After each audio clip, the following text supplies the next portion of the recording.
अपना ध्यान सम्मुख विराजमान श्री श्री 108 श्री परमहंस महान विभूतियों की ओर लगाते हुए और अपनी मुख रचना को पवित्र करने हेतु एक बार ऊंची और मीठे स्वर में बोलिए जयकारा बोल मेरे श्री गुरु महाराज की जय। बोलो साचे दरबार की जय। बोलो श्री सतगुरुदेव भगवान की जय। गुरुमुखों, आज प्राय देखा जाता है कि जब भी कुछ लोगों को छुट्टी का समय मिलता है तो कुछ लोग जो हैं वो इधर उधर कहीं ना कहीं घूमने चले जाते हैं, कहीं पर छुट्टियां बिताते हैं, मनोरंजन के कार्य करते हैं। लेकिन उसकी जगह पर जो गुरुमुख होते हैं वो अपने खाली समय को, अपनी जो छुट्टियां होती हैं उसको प्रभु की बंदगी में लगाते हैं, प्रभु के नाम में लगाते हैं, प्रभु का नाम सुमिरन आराधन करते हैं, प्रभु की मौज में चलते हैं, उनके द्वारा बताए गए नियमों की पालना करते हैं और अपने खाली समय और कीमती समय को प्रभु की बंदगी में लगाते हैं। समय तो सबके पास वही है, लेकिन जिसने अपना समय प्रभु की बंदगी में लगा दिया उसे तो उस समय का फ़ायदा ही फ़ायदा मिलेगा। और जिसने अपना समय जो है संसारिक नाना प्रकार की चीज़ों को एकत्रित करने में, मनोरंजन करने में, चीज़ों को में ध्यान फँसाने में लगा दिया, तो उसका तो समय बर्बाद ही है। तो इसलिए वक़्त के संत महापुरुष यही फरमाते हैं कि जितना हो सके तुम अपना ध्यान भक्ति में लगाओ। कभी भी किसी लोगों की बुराइयों पे इतना ध्यान मत दो। हमेशा अपने आप में देखो कि तुम में कितना फ़र्क है और तुम तो किसी के साथ बुरा नहीं कर रहे हो। कभी भी किसी की कमियाँ नहीं देखनी चाहिए। कमियाँ देखने से पहले अपनी कमियाँ हमेशा देखनी चाहिए। कभी भी किसी से ईर्ष्या भावना नहीं रखना चाहिए कि वो आगे बढ़ रहा है तो मैं क्यों नहीं बढ़ रहा। क्योंकि सभी की सभी चीज़ें जो हैं हमारे मन को अशांत करती हैं, परेशान करती हैं और मन जो है फिर से वही चीज़ों में फँस जाता है और मन हमें उस चीज़ों से बाहर ही नहीं निकलने देता। संत महापुरुष हमें यह फरमाते हैं कि जितने भी तुम्हारे ये जो चीज़ें हैं जिससे तुम उम्मीदें रखते हो, ये एक ना एक दिन सब कुछ साथ छोड़ देगी। इच्छाएँ और मन के विचारों का कभी अंत नहीं है। इनमें आप जितना जाओगे, उतना ही आप इनके दलदल में फँसते जाओगे। तो अगर संसार में शांति चाहते हो, तो सबसे पहले क्या करना है? इच्छाओं को अपने दिल से हटाना है। इच्छाओं को अपने दिल से त्याग देना है। जो सतगुरु ने मौज करी है, जो सतगुरु की मौज है, उनकी आज्ञा और मौज में चलना है। जितना-जितना हम उनकी आज्ञा और मौज में चलेंगे, उतना-उतना हमें आनंद मिलेगा, जीवन आनंद से व्यतीत होगा, मन के अंदर शांति होगी, मन के अंदर आनंद प्राप्त होगा और हमारे जीवन जो है बहुत ही सुखमय जीवन व्यतीत होगा। लेकिन वक़्त के संत महापुरुष हमें ये फरमा रहे हैं और फरमाते भी थे और फरमाते रह रहे हैं कि जितना हो सके हमें अपनी माया, जो मन की माया, उससे बचना है। मन क्या है? मन कोई भी चीज़ जो हमें भक्ति भाव वाले विचारों से दूर रखती है, हमें क्या कहते हैं उसको ध्यान देना है, अपने मन की स्थिति को पहचानना है। हमें चिंता नहीं चिंतन करना है, क्योंकि जब हम चिंतन करेंगे तो हमारे मन के अंदर शांति आएगी, जीवन आनंद से व्यतीत होगा। लगातार निरंतर हम चिंतन करते रहेंगे, तो कहते हैं चिंतन करने से हमारी चिंता भी दूर हो जाती है। जब हम लगातार चिंतन करेंगे तो हमारे मन से जो है चिंताएँ सारी की सारी दूर हो जाएँगी, क्योंकि चिंतन करने से प्रभु जो है हमारी सारी की सारी चिंताओं को हटा देते हैं, जिससे हमारी सारी चिंताएँ हट जाती हैं। लेकिन वक़्त के संतों महापुरुषों की चरण शरण में आकर उनकी आज्ञा और मौज में चलना, क्या इतना सब कुछ आसान है?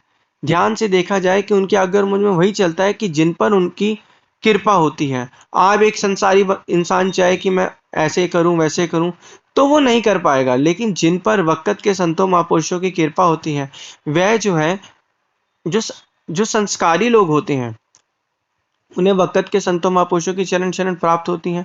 वह सतगुरु की आज्ञा और मौज में चलते हैं। श्री सद्गुरुदेव महाराज जी ने हमें जो भक्ति के 5 नियम बताए हैं, कहते हैं कि उन्होंने यही गारंटी दे दी है कि अगर हम इन पाँचों नियमों पर चलेंगे, तो हमारा जीवन जो है सुखमय और आनंद में शांति से व्यतीत होगा। अब लोग जो हैं नई-नई इच्छाओं, नए-नए विचारों, एक इच्छा पूरी होती नहीं, दूसरी इच्छा, फिर दूसरी होती नहीं, फिर तीसरी इच्छा। अब लोग जो है इस तरीके से इच्छाओं में बंध जाते हैं।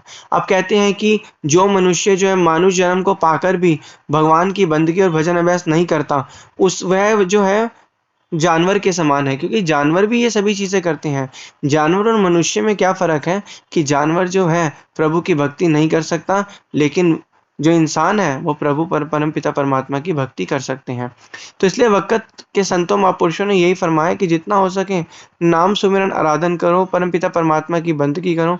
जितना-जितना हम बंदगी करते रहेंगे, उतना-उतना हमारे मन के अंदर शांति होएगी, जीवन आनंद से व्यतीत होगा। और हम जो बेफ़ालतू के जो हमारे मन के अंदर ख़्याल हैं, विचार हैं, जो हमें चिंताएँ देती हैं, कैसे खत्म होंगे? ये सिर्फ़ और सिर्फ़ संतों महापुरुषों की चरण-शरण में जाकर, उनकी आज्ञा और मौज में चल के, उनके बताए गए नियमों की पालना करने से ही ये सभी के सभी हमारे ख़्याल जो हैं वो खत्म होंगे। लेकिन यह मन इन चीज़ों को नहीं मानता। मन जो है हमें हर एक पग पर, हर एक सिचुएशन पर, हर एक पॉइंट पर जो हमें फँसाता है।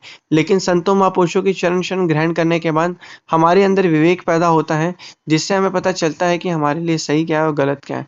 जब हमें पता चल जाता है कि हमारे लिए सही क्या है और गलत क्या है, तब उस दिन हम समझिएगा हमारे अंदर विवेक पैदा हो चुका है और विवेक से ही हमें सही और गलत का पता चलता है। लेकिन संतों महापुरुषों का जो कहना है वो यही है कि जितना हो सके तुम नाम सुमिरन आराधन करो, मन को चरणों में लगाओ, मन को भक्ति में लगाओ, क्योंकि जितना-जितना मन भक्ति में लगेगा, उतना-उतना मन के अंदर शांति आएगी। मन का जो काँटा है, जो माया की तरफ है, वो भक्ति में लगेगा और मन के अंदर भक्ति भाव वाले जो विचार वो होंगे। तो अब यही हमें करना है, संतों महापुरुषों की चरण शरण को प्राप्त करके उनके आगे और मौज में चलना है। क्योंकि जितने भी लोग जो ज़्यादा चिंता करते, ज़्यादा सोचते, ज़्यादा सोचने का कारण यही है कि मन जो है, अब कहते हैं जो शकी और संदेही व्यक्ति होता है वो अच्छाई में से भी बुराई निकाल लेता है और अच्छाई में से बुराई निकालने के बाद जो वो ये कीचड़ होता है वो अपने मस्तिष्क के अंदर भर लेता है, जिससे उसके मस्तिष्क के अंदर हमेशा बुराइयाँ फैली होती हैं। लेकिन हमें क्या करना है, हमें जो है संतों महापुरुषों के आगे और मौज में चलकर उनके बताए गए नियमों की पालना करके हमेशा भक्ति भाव में रहना है, भक्ति भाव में चलना है। क्योंकि जितना-जितना हम भक्ति भाव में रहेंगे, चलेंगे, उतना-उतना हमारे मन के अंदर शांति आएगी, जीवन आनंद से व्यतीत होगा। संतों महापुरुषों का यही कहना है। तो अब से हमें आज से और अभी से यही प्रण लेना है कि हमें जितना हो सके नाम सुमिरन आराधन करना है। जितना ज़्यादा हम भजन अभ्यास करेंगे, उतना ज़्यादा हमारे मन के अंदर शांति आएगी, जीवन आनंद से व्यतीत होगा और हमें सच की परख पता चलेगी। जब एक दिन हमें सच की परख पता चल गई, उस दिन हमारा मन ये कभी ना ही घबराएगा और ना ही परेशान करेगा।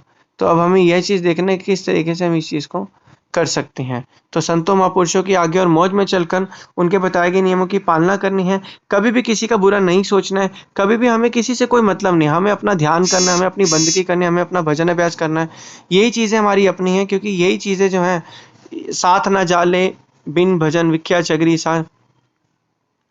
तो साथ जाने वाली चीज़ कोई है नहीं, वो सिर्फ़ और सिर्फ़ परमपिता परमात्मा का नाम है, उनकी बंदगी है। जितनी चीज़ें हम ये करते रहेंगे, हमारे मन के अंदर देखिए अशांति आती रहेगी, जीवन आनंद से व्यतीत होता रहेगा, मन में एक सुख आएगा, एक शांति आएगी, जो कि सांसारिक चीज़ों को प्राप्त करने के बाद भी हमें नहीं मिल सकती।